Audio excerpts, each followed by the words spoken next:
So, welcome to GamesWorkshop.com. You're in a queue. The Games Workshop web store is open for business, but we're experiencing high levels of traffic now. To make sure everything works smoothly, we're using a simple queue system. You don't need to do anything right now. Your place is saved. When your place in the queue is up, the page will update. The estimated wait time is 11 minutes. You don't need to refresh, but if you do, you won't lose your place in line. You have 10 minutes to complete your purchase. Stock is limited, so if you delay or leave without checking out, there is a risk of quick-selling items going out of stock. Wow. So Games Workshop implemented for their kind of big limited releases this Queue It system that really sucks. Games Workshop, just to let us know what's going on, has clarified their intellectual property guidelines for how you can use GW things. And basically, you can't and never should and F off. And if you want to do anything, if you make money from it, you know, we're coming after you and don't touch anything. So, it's basically just like a tougher wording. It's funny because the older ones that they released would reference things like desktop backgrounds on your PC and tattoos and things like you can't use our images. Wow. So they've stepped back from that kind of granularity, but they're talking about, you know, like fan sites, 3D printing and all the sorts of things that you can't have anything that appears to be or misrepresents or, you know, does any sort of damage to our market share or our reputation. So I wonder, and GW would be litigious enough to go after that. I for sci-fi stuff, Warhammer 40K, that has a distinct look. And hey, now I'd probably just put two and two together. Why Age of Sigmar looks the way it does, because that has a very distinct look as well. That is more easy to identify than bog standard fantasy. Because think about like War Master, which your little table set up, and think about how, gee, I'm glad I just commissioned actual art for Card Hammer instead of using stuff ripped from the internet, because that would affect this as well. Which is also why I don't sell Card Hammer. But like, I was thinking for fantasy, so much of that is now kind of not public domain, but just in the mind of what fantasy is. It would be very hard for GW to point to something specific and say that's inspired by our stuff. Okay, what isn't for fantasy at this point? But Age of Sigmar, they can go, well, no, this is it's a lot more distinct, and I guess they're better able to say this is obviously inspired by our stuff. Which I guess is okay for things like War Master Revolution or the 3D printed stuff that has the more classic fantasy feel. Because when you first said that, I'm worried, like, what's this going to do to the 3D printing community? Okay, hopefully not that much, because they can just say, nope, this is more traditional fantasy inspired rather than Age of Sigmar. But and they're not using any like of their trademark names or anything, so it's not Bretonnians or anything, which saves all of that. Although GW, I think through Forge World, is going to try to get back into the old world fantasy. They're talking about they're going to re-release that with square bases. So everyone that just rebased all of their fantasy to play in Age of Sigmar has to put those square bases. Well, if they want to play rank, I guess. So, but anyhow, so specifically, fan films and animations. So individuals must not create fan films or animations based on our settings or characters. These are only to be created under license from Games Workshop. So that has created a little bit of a reaction, and some of the animators now that have been contacted by Games Workshop asked to take down the videos on their channel, have them posted on this new app, the Warhammer Plus app, and not produce anything unless they have a contract between them. Games Workshop just never got back to them. They basically gave them a cease and desist and no other option. So it wasn't a cease and desist that made them look bad. It's like, hey, come work with us. We'll give you a license to do what you're doing because it's so great, but take it down because you're making money from it with ads from, with your Patreon or whatever it is that however you're monetizing that.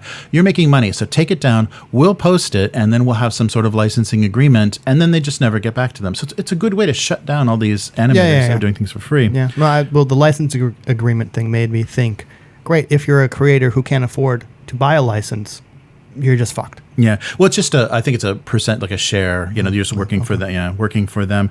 So there was a little bit of information about Zodas, a Korean animator that just took all of his stuff down and just quit and just said, I'm never working on any Games Workshop inspired stuff again, because they approached me and never got back to me. Right. So it's creating a pretty sour taste in the mouth of, and I think it was basically them to just do the nice guy cease and desist and just try to eat all this stuff up. And they don't understand that seeing the passion and the quality of fan art reflects on how good their lore setting and game may be. So it's just these giant free billboards on the internet, and then getting millions of views on some of these fan films because they're done so well, and they're just going to throw that all away to put behind a little subscription service that, Warhammer Plus. Yeah, that they're basically going to get maybe thousands of people with. So the views of those things, which we'll never see, are going to be pathetic compared to what they were in the wild. The creators were being compensated through Patreon, and so it's. But that Patreon money could have been going to Games Workshop, Jeremy. That's true. So an exceptional financial performance and a record consistent currency sales, profits, and cash generation is how they described it. So the revenue jumped from 353 million up to 353 million from 269 in the previous year. So I guess making so the end of the fiscal year being 20 making super expensive plastic models obviously pays off. Yeah, but this, I think this is symptomatic. I really think similar to the J-pop idol industry in Japan, it's a predatory business that preys on weak people. And I think the people being locked in their houses, not being able to get together and play this actual game, why would they buy models like crazy? Because that hobby is it's more of a symptom or a reaction to extreme depression. Like if you listen to people talking about complaints, please send them all this way, right? Because when you look at people putting their stories of personal bankruptcy or divorce, you do often hear he spent quite a bit of our money, because when you jack up what is just supposed to be a hobby to being a financial sacrifice, when you're feeling sick and you're feeling depressed, and that will kind of be a little bit of a bump, endorphin bump, or help you a little bit in feeling better. And someday I'm going to be able to put these on a table with my friends. They're just taking advantage. And so they're never going to see this kind of success again. Again, not saying you're wrong. And certainly as someone who used to buy GW stuff and just bought some overpriced paint pots, right? There definitely is the sense of when you buy that box, you're like, yeah, these are going to look so good when I have them painted and they're on the table and whatever, or this is like, my arm is going to be complete, whatever. So I think there definitely is that endorphin bump about buying stuff, but perhaps no more than other forms of shopping. Oh yeah, right? No, it's definitely like okay, like you got that like shopper's high kind of thing. But when they price it like that, it's a sacrifice, because unless you're a trust fund kitty that is never going to worry about money again, it is a sacrifice. You're taking money away from anything else? Any other vital thing in your life. And if you're married with kids, it's almost insane. It should be criminal. You have to sign some power of attorney over to your spouse. I don't buy GW stuff anymore, right? I think I'm more comfortable saying it definitely is more of a problem for people who already have that problem. Oh yeah. If you're going, well, am I going to feed my kids or buy GW stuff, and you opt for GW stuff? Go seek help, right? But it's not only GW stuff, right? If you're choosing from that, rather than saying, I've put away this money for my hobby. But I do understand how with their annual price hikes, if you put away the same amount of money, that buys just less and less, right?